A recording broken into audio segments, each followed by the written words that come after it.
कोलकाता के आरजीकर हॉस्पिटल में trainee doctor की बर्बर रेप के बाद निर्मम हत्या के केस में आज सीबीआई ने एक बार फिर एक्स प्रिंसिपल संदीप घोष से पूछताछ की। सीबीआई ने संदीप घोष को कल ही तलब किया था, लेकिन कल करप्शन के मामले में सीबीआई की दूसरी टीम ने संदीप घोष के यहां रेड की थी। इसी वजह से वो सीबीआई के दफ्तर में आज पेश हुए। आज सीबीआई ने कोलकाता केस में पूछताछ के लिए आरजीकर मेडिकल कॉलेज में फॉरेंसिक डिपार्टमेंट के डॉक्टर देबाशीष सोम को भी पूछताछ के लिए बुलाया था। देबाशीष सोम को संदीप घोष का बेहद करीबी माना जाता है।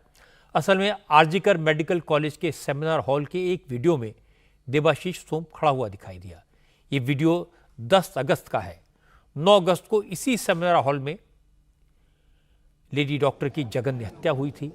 इसीलिए जब सेमिनार हॉल में देबाशीष सोम की मौजूदगी दिखाई दी, सबूत मिला, तो क्राइम सीन पर सबूतों से छेड़छाड़ के इल्जाम लगे, क्योंकि देबाशीष सोम खुद को फॉरेंसिक एक्सपर्ट बताता है।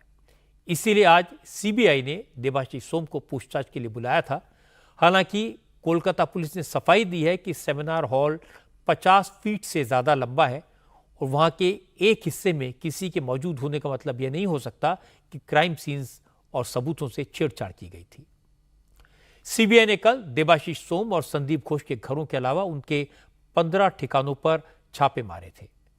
मैसर्स तारा ट्रेडर्स के यहां भी सीबीआई की रेड हुई थी। संदीप घोष पर हॉस्पिटल में करप्शन और एक्सटॉर्शन का रैकेट चलाने का इल्जाम है। हाईकोर्ट ने करप्शन के चार्जेस की जांच भी सीबीआई के हवाले कर दी है। सीबीआई की टीम ने दावा किया कि रेड के दौरान संदीप घोष और उनके नेटवर्क के खिलाफ काफी सबूत मिले हैं। बहुत कुछ है, बहुत कुछ है, बहुत कुछ है। इस बीच कोलकाता में विरोध प्रदर्शनों का सिलसिला जारी है। छात्र संगठनों ने कल कोलकाता में नमन्ना अभियान का ऐलान किया है। इस अभियान के तहत छात्र संगठन बंगाल सरकार के सेक्रेटेरिएट नमन्ना तक प्रोटेस्ट मार्च करेंगे और सचिवालय का घेराव करेंगे। लेकिन पश्चिम बंगाल की पुलिस ने छात्र समाज के नमन्ना अभियान रैली को अवैध घोषित कर दिया है। बंगाल पुलिस के DG law and order Manoj Verma ने कहा कि नमन्ना का पूरा इलाका एक रेस्ट्रिक्टेड जोन है और वहां किसी पॉलिटिकल प्रोटेस्ट की मंजूरी नहीं दी जा सकती, क्योंकि प्रोटेस्ट की आड़ में अराजकता फैलाने की प्लानिंग की जा रही है। बंगाल पुलिस ने छात्र समाज की रैली को रोकने के लिए नमन्ना के पूरे इलाके को छावनी में तब्दील कर दिया है। 2100 पुलिस वालों को सुरक्षा के लिए तैनात किया गया है। वहीं बंगाल पुलिस के 97 ऑफिसर्स को भी नमन्ना अभियान रोकने के लिए लगाया गया है। इनमें आईजी, डीआईजी, एसीपी और डीसीपी लेवल के अधिकारी शामिल हैं।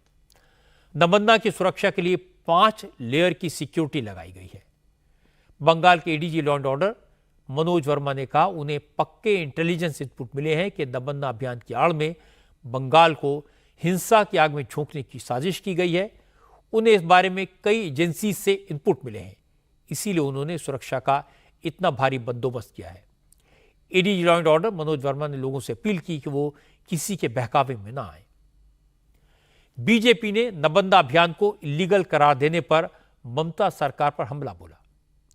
बंगाल बीजेपी के अध्यक्ष सुकांतु मजूमदार ने कहा ममता बनर्जी अब स्टूडेंट से भी डर गई है। सुकांतु ने कहा कि नमन्ना अभियान में बीजेपी का कोई रोल नहीं है, लेकिन बीजेपी छात्र संगठनों के प्रदर्शन को पूरी तरह सपोर्ट करेगी।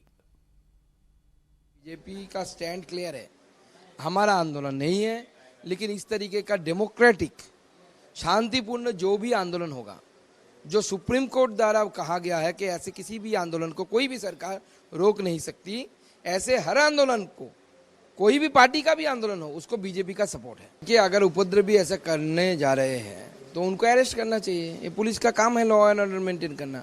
काल बंगाल के छात्र समाज एक पीसफुल डेमोन्स्ट्रेशन करेगा, वो डेमोक्रेटिक वे में करेगा, तो उसमें की बाधा देने की क्या बात है। और आंदोलन का परमिशन कब होता है? हमने तो कभी नहीं देखा कि आंदोलन का परमिशन हो, तो इंटीमेशन देना पड़ता है। तो जो छात्र समाज, जो student organisation, those are arranging this demonstration, they have already inform through the press conference. तो आपको इंटीमेशन है। जिस तरीके से का बैरिकेडिंग किया गया है, जैसा लग रहा है कि कभी कलकत्ता में कोई युद्ध होने वाला है, कोई वार जोन है, इस तरीके का बैरिकेडिंग किया गया है और गोली चलाने की बात इसलिए कह रहे, मुझे लग रहा है कि टीएमसी का प्लानिंग है कि वो गोली चलाएंगे और इसलिए पहले से एलिबाई तैयार करके रख रहे हैं कि बीजेपी के ऊपर इसका पूरा दारोमदार बीजेपी के ऊपर डाल दो। तृणमूल कांग्रेस ने कहा है कि बंगाल में एनआरकी फैलाने के लिए राम, वाम और कांग्रेस सब इकट्ठा हो गए हैं और सब मिलकर इस मामले में अपनी अपनी सियासत चमकाने में लगे हैं। पर पुलिस ने ऐसे लोगों से निपटने का पूरा इंतजाम कर लिया है। वो लोग क्या चाहते हैं? भाजपा, कांग्रेस, सीपीएम सब तो एक ही है। अब देखिए, भाजपा वो नवान्न विजन कर रहा है, कांग्रेस सपोर्ट कर रहा है, सीपीएम वालों मुंह में जो भी चाहे बोले, लेकिन उसका जो सब ये प्रोटेस्ट, वो जो मंच प्लेटफॉर्म्स है, वो लोग सब जाने का बात कर रहा है। तो तृणमूल का खिलाफ, बंगाल का खिलाफ ये एनआरकी क्रिएट करने के लिए ये तो सब राम बाम सब एक हो रहा है। ममता बनर्जी की कोशिश है कि किसी भी हालत में विरोध कर रहे स्टूडेंट्स अपना आंदोलन वापस ले लें, हड़ताल पर बैठे छात्र काम पर वापस लौटें। लेकिन ममता बनर्जी की पुलिस जिस तरह से आंदोलन को दबाने की कोशिश कर रही है, उससे छात्रों में नाराजगी और बढ़ेगी, ममता की नीयत पर शक और बढ़ेगा।